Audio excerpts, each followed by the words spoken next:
bunda-bunda, balik lagi bersama aku dan Mbak Siti masih membahas tentang daur ulang sampah. Nah sekarang aku akan masuk ke pertanyaan tentang apa sih Mbak Waste Solution Hub ini? Boleh nggak dijelasin ke bunda-bunda di rumah? Untuk Waste Hub itu sendiri, untuk bunda-bunda nih yang sudah pegang gadget atau sosial media, bisa langsung search di website kami wastehub.id atau wastehub.id. Di situ ada informasinya terkait Waste Hub. Apa sih Waste Hub? Banyak yang masih mempertanyakan Waste Hub itu apa? Waste Hub itu adalah satu bisnis sosial yang kami dedikasikan untuk lingkungan, dan di sini kami memberdayakan para pemulung. Jadi Waste Hub itu menghubungkan antara kayak misalnya bunda-bunda nih di rumah sudah mulai memilah, bingung mau kemanakan sampah yang sudah terpilahnya, itu bisa kami salurkan atau kami hubungkan ke bank-bank sampah terdekat atau pengelola atau pendaur ulang terdekat dari rumah bunda-bunda, seperti itu. Kita lebih menghubungkan, kita adalah hub gitu. Bank sampah, TPS 3R, semuanya kita gabungkan. Pengepul, pemulung, kami jadikan jadi satu. Jadi masuknya ke hub gitu. Atau lebih menghubungkan para aktivis lingkungan atau para penggerak lingkungan atau penggerak untuk produksi sampah atau lainnya yang lebih peduli terhadap lingkungan, kami hubungkan. Jadi kalian tuh nggak sendiri loh, ini ada kami hubungkan semuanya. Dikumpulin dalam satu wadah gitu ya ceritanya ya. Iya. Nah, asal mula tercetusnya ide sejarah berdirinya Waste Solution Hub ini tuh gimana? Boleh diceritain nggak Mbak? Boleh banget sih diceritain, tapi agak panjang ya. Nggak apa-apa, lanjut Mbak. Jadi kami itu awal mulanya saya bersama founder kami bernama Ranitia Nurlita itu dipertemukan di Oktober 2017 di acara Youth Action Forum. Itu kegiatan untuk 60 anak muda seluruh Indonesia dikumpulkan jadi satu. Nah di situ macam-macam nih kegiatan sosialnya, dan termasuk saya yang waktu itu datang sebagai aktivis para pemulung dan Lita datang atas aktivis lingkungan. Nah di 2018 Desember itu kami kayak yuk iseng-iseng yuk kita bikin, ada lomba nih, ada proyekan gitu. Akhirnya saya, Lita, dan satu lagi teman kami namanya Yusuf, dan Lita dan Yusuf ini berangkat dari permasalahan sampah yang ada di Indonesia. Beliau kalau nggak salah di tahun 2015 atau 2016 gitu, beliau sempat ke Amerika, dan di sana mereka datang ke satu tempat sejenis TPS 3R, tapi itu lebih bagus banget, dan namanya itu di Boulder, Colorado. Itu ada sejenis pengelolaan sampah, tapi itu bersih banget, dan itu nggak bau sama sekali, dan orang datang ke situ nyaman gitu dan seneng untuk pemilahan sampahnya. Dan kita berangkat dari situ terus dihubungkan, oh iya nih ada Kasiti nih pemulung gitu, alangkah bagusnya kalau digabungin gitu. Akhirnya kita gabungkan jadi satu, dan udah kita mulai dengan Waste Hub gitu. Oke, punten ya Mbak ya. Nah, backgroundnya sendiri kalau Mbak Siti pribadi itu tadinya adalah?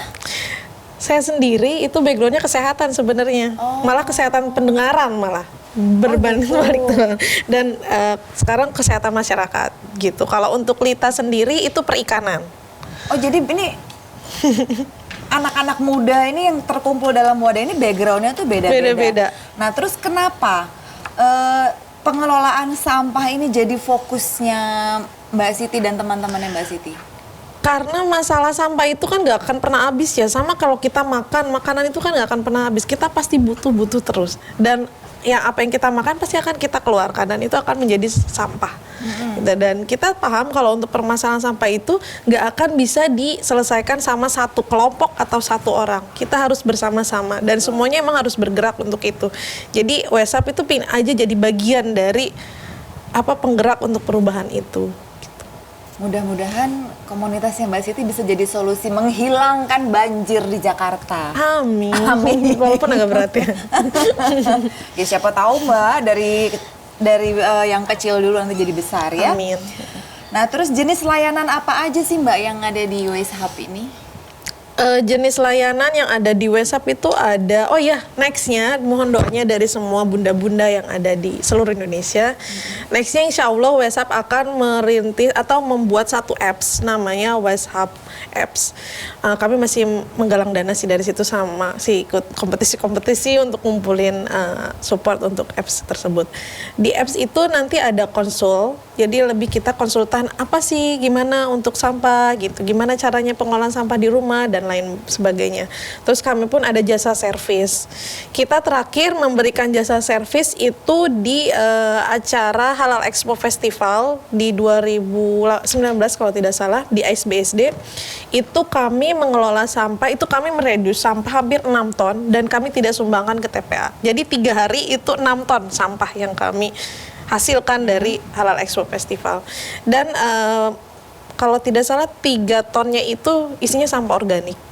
Dan sampah organik itu kami bekerja sama dengan mitra yang sudah terbiasa mengolah sampah organik menjadi kompos. Itu kami langsung di hari ketiga memberikan para pengunjung SBSD free kompos dari sampah yang mereka hasilkan selama hari 1 dan hari kedua.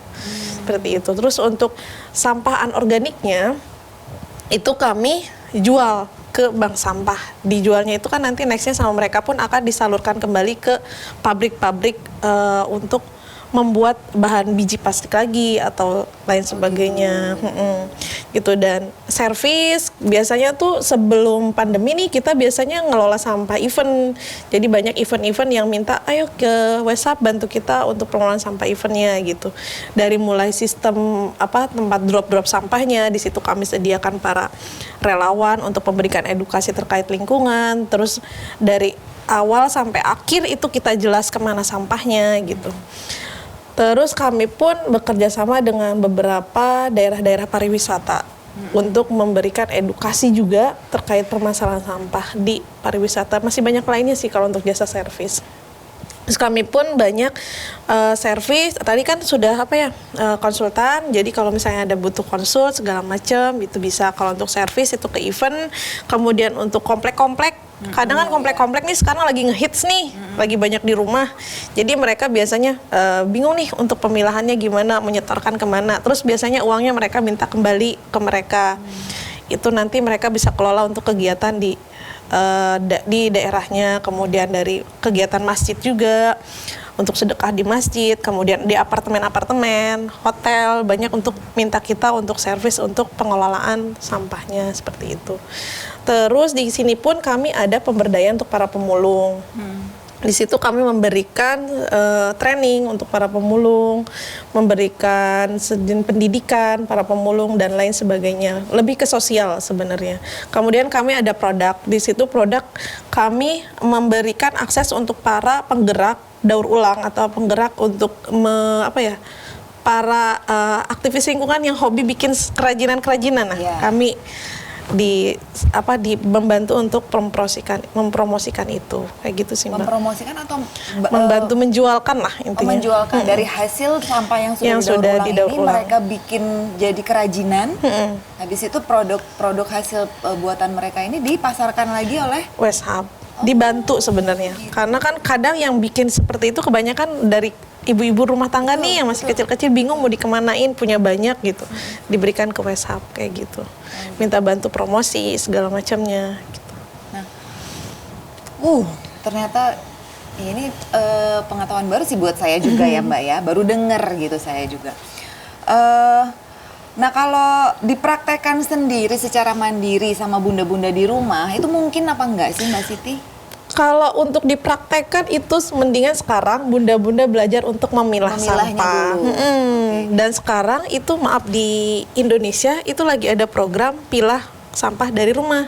Dan di WhatsApp sekarang lagi ada promosi nih untuk bunda-bunda yang sudah aktif memilah sampah. Misal nih kemarin di Agustus kemarin kita ada penjajah sampah nih Mbak, ada program penjajah sampah. Nah di program itu ngapain tuh? Nah kalau program penjajah sampah itu kami menghubungkan para bunda-bunda, kakak-kakak yang sudah pada aktif untuk memilah sampah, itu kami jemput nih minimal 5 kilo sampah nanti kita free penjemputan. Gitu. Kalau untuk sekarang, untuk bulan September sampai ke depannya kita ada program Speak Up aja. Kenapa Speak Up? Karena kami ingin bunda-bunda yang sudah mulai aktif memilah itu mengajak teman-teman atau kelompoknya untuk memilah juga. Nanti sekiranya sudah, misal udah berat atau sebesar 1 pick up itu bisa menghubungi Weshub untuk penjemputan, dan di situ kami free penjemputan dan kami insya Allah akan kelola uangnya dengan baik seperti itu. Dan kami transparan untuk program sedekah sampah atau program setor sampah ini gitu. Oke. Nah, untuk sosialisasinya sendiri nih, ada awalnya yang dipakai sama Weshub ini supaya masyarakat sekitar tuh mengenal Weshub, gimana Mbak? Pakai medsos kah atau Mbak dengan tim bekerja sama-sama kelurahan, terus nanti diundang sama RT lingkungan umpamanya satu komplek gitu, terus memperkenalkan program-programnya Weshub ini sendiri, atau gimana? Awal mulanya? Awal mulanya jujur kami anak kompetisi, Mbak. Apapun kompetisi, apapun perlombaan, Weshub selalu ngikut. Nah, dari situ gitu. cara kita untuk Dikenal. cerita, Oke. berkenalan gitu. Terus sama kami pun coba untuk ngomong-ngomong lah atau speak sama teman-teman komunitas. Terus dari situ nanti kami diketemukan, oh ya boleh nih ketemu lagi dengan bagian inilah, bagian itu, dan akhirnya kita kayak misalnya ada satu komplek bingung, udah minta aja ke Weshub gitu. Jadi ini Medsos juga sih. Marketingnya lebih mouth to mouth ya? Iya. Berarti yang dipakai ya? Sama kalau untuk sosmed itu agak sedikit kecil sebenarnya. Dan kami pun ada beberapa media juga yang kadang suka, apa nih kegiatan Weshub, ayo kita naikkan beritanya gitu itu. Oh gitu. Kerjasama juga sama media Iya, ya? sama media. Aduh Bunda, seru banget deh ngobrol-ngobrol aku sama Mbak Siti sampai aku lupa loh nawarin minum. Nah, pertanyaan aku untuk segmen kedua ini sudah habis nih. Lanjut lagi nanti di segmen yang terakhir. Sekarang aku sama Mbak Siti pamit dulu, mau break sebentar ya Bun ya. Kita nggak kemana-mana dan Bunda juga jangan kemana-mana. We'll be back. Minum dulu ya Mbak ya. Yes.